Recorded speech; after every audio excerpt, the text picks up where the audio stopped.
À Toulon, il y a pas mal de monuments qui inspirent le respect. Des monuments historiques, comme par exemple la Tour Royale, la Tour Beaumont, la Porte Malbousquet, la Porte d'Italie, l'Opéra. Bref, il y a énormément de monuments à Toulon.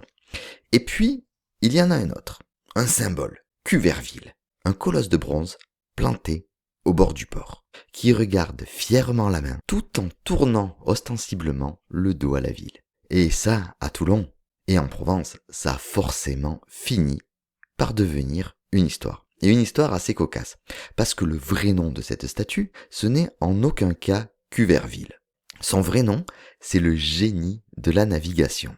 Et derrière cette statue, qui est devenue au fil du temps presque indissociable du port de Toulon, se cache une histoire de pratiquement 200 ans, et qui est intimement liée à l'histoire de Toulon, à l'histoire de la Provence et à l'histoire de la France. Commençons par le commencement. Je vous ai dit que c'était il y a à peu près 200 ans. Tout commence sous le règne de Louis-Philippe, en 1834. On est actuellement en 2026, donc on est environ à 192 ans. Et là, il y a 2 députés du Var. Le premier, Victor Clapier. Le deuxième, Alphonse Denis. Ils vont réclamer pour Toulon une statue colossale qui va pouvoir représenter le génie de la navigation. Et ceci pour rendre hommage à la fois aux grands navigateurs, mais aussi à l'histoire navale de Toulon. Parce qu'il ne faut pas oublier que Toulon, dans son histoire, est un port. Et notamment un port militaire. Alors le gouvernement de Louis-Philippe accepte et confie le projet, non pas à un artiste venu de loin, mais à un artiste du pays. Le sculpteur toulonnais Louis-Joseph Daumas, que l'on surnommera plus tard le Petit Puget. Le Petit Puget, pourquoi? Pas Pugetville, la ville, mais en référence à l'immense sculpteur toulonnais qui est Pierre Puget. Daumas va imaginer quelque chose de beaucoup plus ambitieux qu'un simple marin lambda qui serait figé sur un socle. Non. Lui, il voit un véritable colosse, quasiment nu, haut de 3 mètres 40, sera installé sur un imposant piédestal. Cet imposant piédestal sera de marbre et il portera l'ensemble de la sculpture à 5 mètres 40 de haut. La statue sera dans un premier temps exposée à Paris, au Salon de Paris, avant d'être coulée en bronze, donc on va avoir une statue de bronze, sur le carré du port. Une grille en fer forgé entourera même le monument à partir de 1883 pour pas que certains huluberlus s'amusent à monter dessus. Et si on regarde en détail cette statue, ce génie, il est massif, il est puissant, il ressemble à un héros antique. Il est représenté quasiment nu, avec seulement une draperie qui va accompagner son mouvement. Son corps, il est, comme Toulon, tourné vers le large, il est tourné vers la mer. Son bras gauche est tendu vers l'horizon et son index indique la mer. Et ce geste, il n'est pas anodin. Le génie ne regarde pas simplement la Méditerranée, il semble montrer au navigateur la direction à prendre, la voie des découvertes maritimes. Daumas va vouloir donc représenter moins un homme qu'une idée en soi, l'idée de la navigation, son esprit, l'esprit d'exploration et de conquête qui va pousser les marins à quitter le port, ce qu'il y a au-delà de l'horizon. Et il va y avoir quelques détails sur cette statue qui renforcent cette idée. Le génie tient dans sa main droite un gouvernail. Certains disent que c'est une rame. Et tandis qu'à ses pieds, une ancre vient rappeler sans ambiguïté son appartenance au monde maritime. Ses 2 pieds reposent sur un fragment de sphère qui va symboliser probablement le monde à découvrir. Le message devient spectaculaire et simple. Le monde est sous nos pieds. La mer s'étend devant nous et le doigt du génie montre la direction à suivre. Il semble dire aux marins, c'est là-bas, bien loin, dans l'immensité, qu'il faut aller chercher, combattre et triompher. Et tout dans la composition de cette sculpture parle de navigation. Rien n'est laissé au hasard. Mais Daumas ne va pas s'arrêter simplement au génie de la navigation. Le piédestal sur lequel est posée la statue raconte lui-même une histoire. Il est orné de 4 grands bas-reliefs en bronze. Ils sont conçus comme un livre expliquant des faits mémorables consacrés aux marins illustres de tous les temps et de toutes les nations.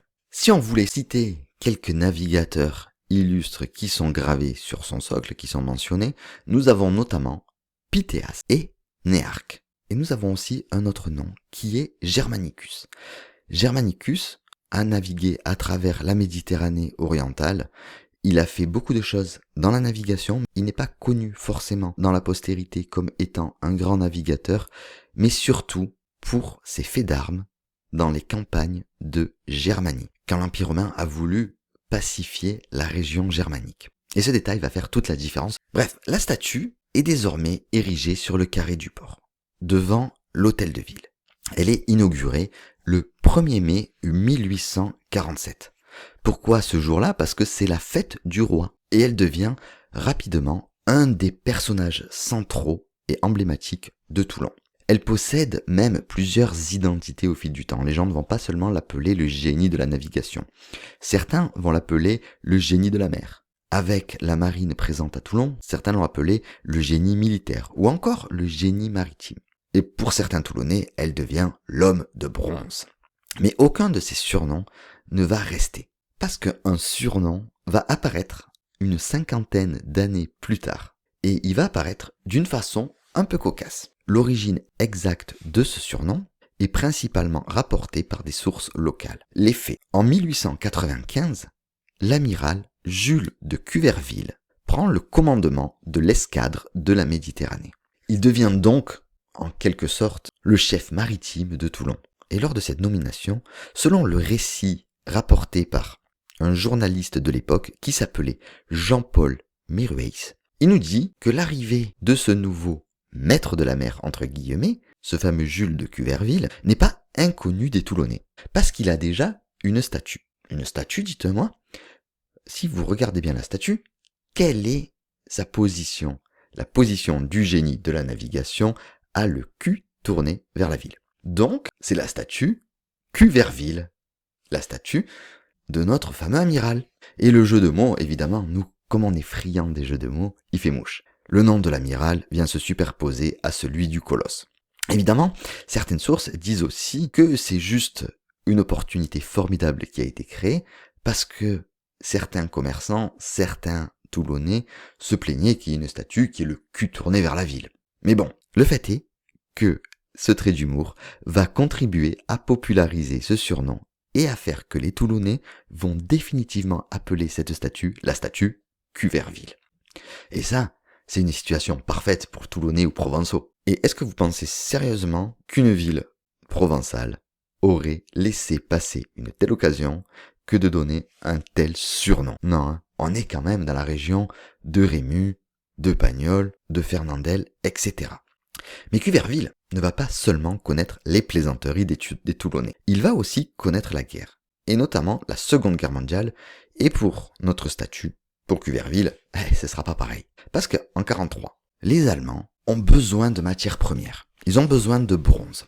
Et donc, ils vont aller chercher le bronze là où il se trouve. Et ils vont récupérer de nombreuses statues. Les Allemands vont donc se tourner vers notre génie de plus de 3,40 m en bronze. Mais Cuverville va être épargné pour une raison dont je vous ai parlé. L'ingénieur militaire allemand, qui était sur le point de récupérer cette statue et qui était chargé de la faire fondre, va décider de l'épargner. Et pourquoi il va l'épargner?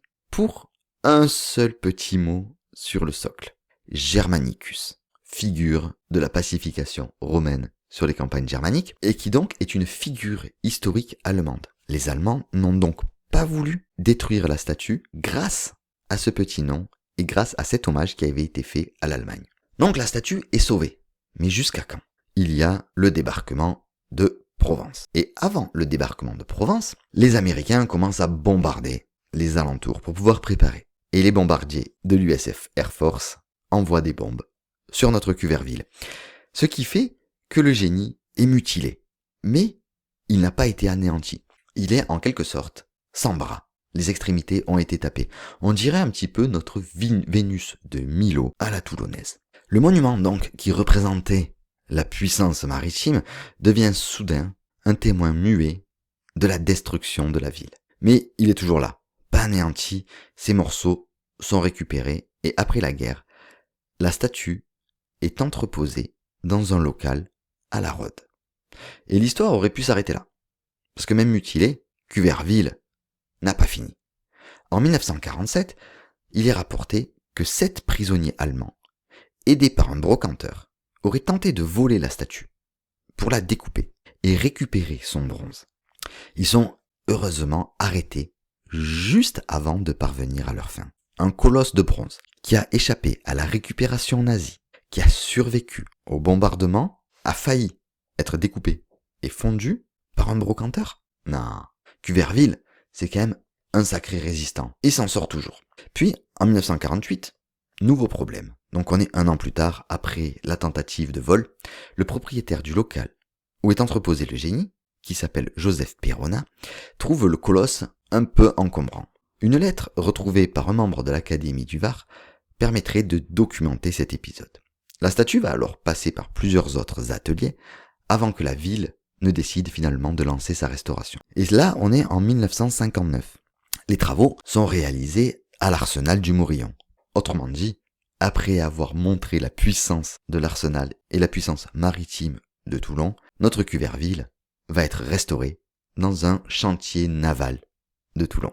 Belle histoire, non? 1960, notre génie de la navigation est restauré. Il est donc installé. Mais il n'est pas installé à son emplacement originel, face à la rue d'Alger, sur le square Germain Nouveau. Mais pour le Toulonnais, c'est plus notre Cuverville, parce que il n'est plus à l'endroit originel. Des discussions vont reprendre pendant des années. Et en 1997, le retour du colosse est finalement décidé sur le carré du port. Il est là où il doit être, face à la Méditerranée, le doigt pointant vers l'horizon et son postérieur vers nous.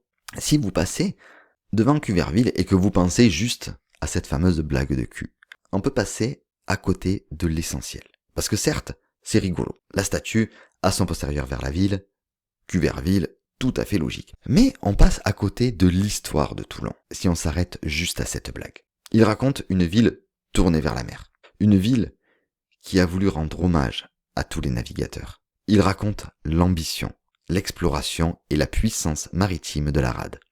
Il raconte aussi les différentes étapes du XXe siècle.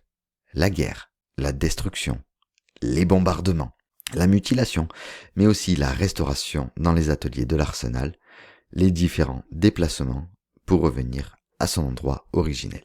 Donc on a évidemment l'humour populaire, parce qu'une ville qui a une statue avec le cul tourné vers la ville et qui se retrouve avec un amiral nommé Cuverville, c'est quelque chose qu'on n'aurait même pas pu inventer, tellement cette histoire est géniale. Et cette anecdote est devenue plus célèbre que la statue elle-même. La prochaine fois que vous irez sur le port de Toulon, que ce soit pour aller au resto, pour aller faire les boutiques juste derrière à Mayol ou rue d'Alger, passez voir Cuverville. Rappelez-vous de cette histoire, de son cul tourné vers la ville et de toutes les péripéties qu'il a subies pour revenir à son emplacement originel.